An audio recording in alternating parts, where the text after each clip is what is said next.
Hey, JoeySooch here. I hope you guys are doing fabulous today. I broke up with my best friend and I have a lot of mixed feelings about it. I am the one that did the breakup because the friendship was dying in my eyes and I just wanted it to end. I thought we'd slowly stop talking and that'd be it, but she would pop up once in a while, text 2 or 3 times, then just ghost. She always ghosted towards the end and I was tired of not feeling appreciated. There are going to be people that say it is only a best friend and get over it, blah blah blah blah blah blah blah. We are talking about the person that will be at your side at your wedding, your biggest fan, there when you really need someone and always have your back, no matter what. Then when you lose that person, it really hurts you and a part of you becomes missing. You truly can't understand unless you go through it yourself. It is an emotional attachment. Let's talk about the beginning. I can't tell how we met, because it is rated R. Let's just say whatever I said established how well the relationship was gonna go. I said something that if she didn't laugh or like what I said, then the relationship wasn't going to work. She came into my life when I literally had no one. I was also in my darkest time of my entire life. We started talking and kept talking and never stopped. FaceTimed a lot. We were really best friends. Like super best friends. Way more than I could have asked for. She went beyond what any of my past friends did, if you could even call them friends. There was literally no competition. I wanted her to be by my side at my wedding along with my other best friend, and that'd be all the friends I want to share the moment with. She made me laugh like nobody did and snorted. I can't even remember the last time I snorted, or even I ever did before. This relationship was just totally different. I was genuinely really happy and made my soul happy, which is really hard to do. I was always really excited to get a text or call and just really appreciated her. She was somebody different than all these fake people or people who just didn't care enough about me. I wanted to know everything about her. Let's give context of all my relationships, both platonically and romantically in the past. I had a best friend I knew for maybe 15 years or so. Sure, we hung out a lot and talked a lot. We grew apart, but we kind of kept in touch. I was alone a lot in my life, so it was nice to have him, but he was a bad influence on my life and best friend and terrible person. I didn't like how he treated girls at the time. He had an amazing girl, but still went out to get girls' number and so forth. And for what? He was a bad influence on me on how he treated people. I treated his girlfriend poorly, and I shouldn't have. I was cold-shouldered to her and treated her as not as important when she definitely didn't deserve it. I guess his upbringing with his family and culture influenced how he acted. I understand to an extent, but after a while you gotta take ownership of your action. I guess it works for him. He had a great girlfriend and I was so single. Guess who has a girl now? I have her. Well, I do not have her. She is my best friend though. I have literally no interest in dating her though. My interest in her like that is 10%. It is only 10% because I am not gay. Otherwise it'd be 0. Also, she believes in horoscopes and signs, and I'm just like, what? His style didn't match with mine. I like to include everyone and make sure all parties are happy.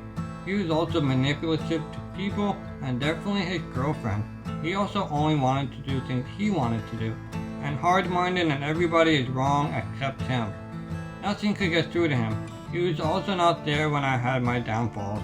I didn't know what a true best friend was, and I did it the best I could do. I see stuff on TV, but never really experienced that true love and connection. I told him to go fuck himself and blocked him. Best decision of my life. I had a best friend or two in high school, or best friend in quotation marks. And in school we hung out cause there wasn't a lot of choices. Had fun in school and such, but after school we didn't talk much or hang out. Sure, some days we did. I generally tried. I tried to be active in sports and travel with the team. In the end, I was still very much around. One high school ended, one blocked me, and one I barely talked to anymore. I tried to form a relationship again, the conversation didn't go anywhere. We just say happy birthday to each other, and that's it. I even have our conversation from 5 years ago, and just says happy birthday. Not a great self-esteem booster. In college with more of the same. I had my serious setbacks with my health and such. I would meet people and people seemed to like me and so forth, but nothing ever happened. I was still very much alone. I really wanted to, but that vibe just wasn't there. There's always somebody else they'd rather hang out with. I had maybe one or two closer friends, but I couldn't trust anybody with myself. I tried the best I could do, but I couldn't go out for protection of myself. I needed a team to know they had my back to the end. Some just left me behind and such. Fine, I get it. People get drunk and forget or find someone and makes the move. Still didn't make me feel good. In the end, I tried, but I was alone. Left college and barely talked to two people. I guess that's his life. My life, as it seems. Back to this new best friend. She's severely allergic to dogs, but she came to see me when I could barely get out of bed. It was generally one of the nicest things anybody has ever done for me. I felt spoiled. I was like, holy shit, what an amazing person. And I get to call her my best friend? It just felt amazing. Experiencing feelings that I never felt before. Access a part of me that I have never felt before. She genuinely cared and really wanted to be in my life, which I never really experienced before. Now, people might be wondering if dating was an option. Sure, I thought about it, but it was never going to happen. She was clear about liking other guys, and so forth. We were best friends, and that was it. I am mature enough about it. She didn't like me in that way, and that was it. If I couldn't handle having her in my life because she didn't like me or like other guys, I wouldn't have continued this relationship.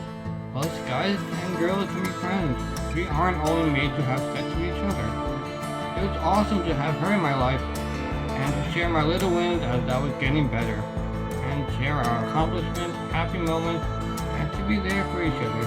I had her back and she had mine 100%. I will be honest with you guys, the downfall of the relationship was partly my fault and partly her fault. I was feeling insecure in a way because she was so great and I didn't want to lose her. I was like, here's my situation, and you know I want to hang out with you or meet halfway, but I can't. I don't even know if I will be able to leave my room or what the future holds. I said I would be her biggest fan, which I did to the end. You could say with nice guy vibes, but in the context of a conversation and how far along we were in a friendship, I would say no. I really didn't want to lose her. In any relationship, if you like each other, you will want to spend time together. I just don't know if I could give her that, and didn't want to disappoint. Just show my cards and be honest. I just never had anybody who likes me this much and feel comfortable enough to show my cards. I didn't want to waste each other's time.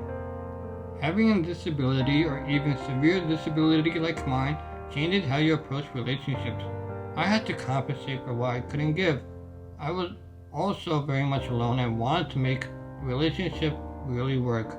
With all that being said, I was pretty normal for most of the relationship. Our relationship was super mutual and really liked each other.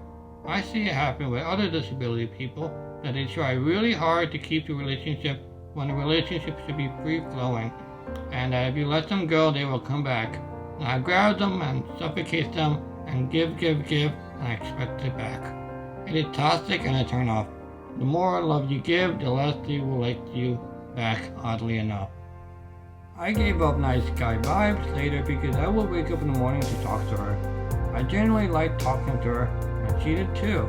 Looking back, it looked so bad and cringy. The talking in the morning stopped. I bought her a gift or two, and generally wasn't expecting anything back. But here's my appreciation. It is hard to show appreciation when you are stuck in bed. Anybody could say I like you, but to show the extra steps, to show that you care is another. I was trying too hard when she wasn't giving the same reciprocation back. It is my fault for getting to that point. That is on me for how I felt. So I stopped giving gifts and just proceeded with the friendship. We still really appreciate each other. Also, it's not like I bought her anything expensive, like cool little shit that I'm sure she will use every day to the day she dies. I bought her a super awesome charger to fast charge her phone. I did buy her an Uber trip on Valentine's Day. I do show love to my best friend on Valentine's Day because to me, it is a day of love and to show people that I love. We could all use more love in our life, especially from people who care about each other. We were so solid, but then we started talking less and less. Talked every day, then every other day, then once a week, and once a month, and not even anymore. It isn't like I said to her all the time and wasn't carrying the conversation. It was pretty equal to the end. What I mean is I didn't hit her up all the time. She would hit me up and such and normal conversation. I give the same energy and vibes they give me. It is only fair. Now it is hard to say who that fault to the end. Yes, I showed insecurities and bought gifts, and she didn't reciprocate the same way. That is not me. But relationship is a 50-50 commitment. I didn't feel appreciated enough at all. She just started ghosting all the time. Hey, I get it. People get busy and life gets in the way. But there comes to a point where it gets tiring. I brought it up like 2 to 3 times and was like, hey, you're ghosting a lot. Like a heads up to do better. She just kept saying, I am really busy and I forgot and so on.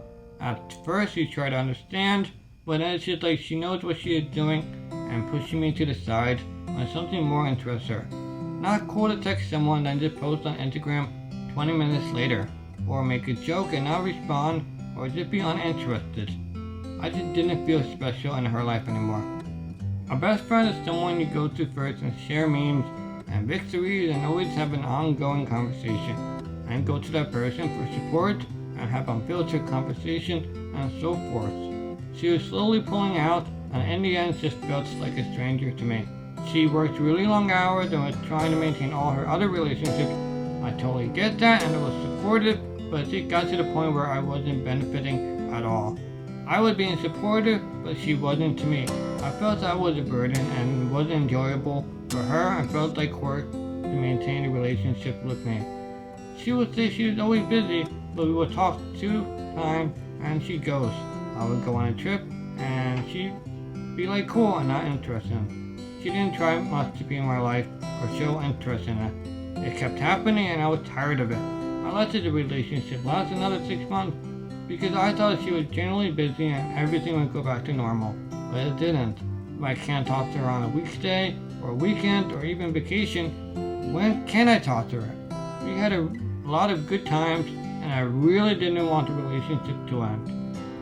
I will always appreciate the good moments we had. She was there when me getting to be in a healthy state again. A relationship is the sum of its parts. I gotta keep putting effort into a relationship or it will fall apart. She wasn't putting the efforts and that was it. I would always have a lot of love for her. I have a special place in my heart. I try to communicate my problems and she couldn't see it. She said this is how I am and I said that it isn't going to work. I want to be in a relationship where I feel valued and appreciated. I haven't seen her in a year and we were able to finally hang out in person, but the spark was kind of gone. She was on the phone half the time and didn't feel appreciative at all. I wish we stopped talking and it'd be easier to move on. When I sent the final text, I was shaking a lot and sweating, having a panic attack basically. I was hoping inside I could say hey and crack a joke and it'd be all good again, but it wasn't. I had to do it no matter how hard it was. She tried to make it seem that it was normal and it was a take it or leave it kind of moment. I left. I genuinely really cared for her. You could say I cared too much and ultimately pushed her away. She didn't see me the same way I saw her in the end. She wanted me around but not too close. I just can't give half a shit about people. I am just doing me and if you don't like it, then it isn't going to work. I had some faults, but I wouldn't do that much differently. Yes, there were some cringe moments, but that is in all relationships.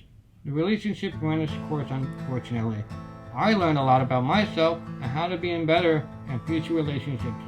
I am sure we will see each other again later in life. Thanks for watching and I will catch you later.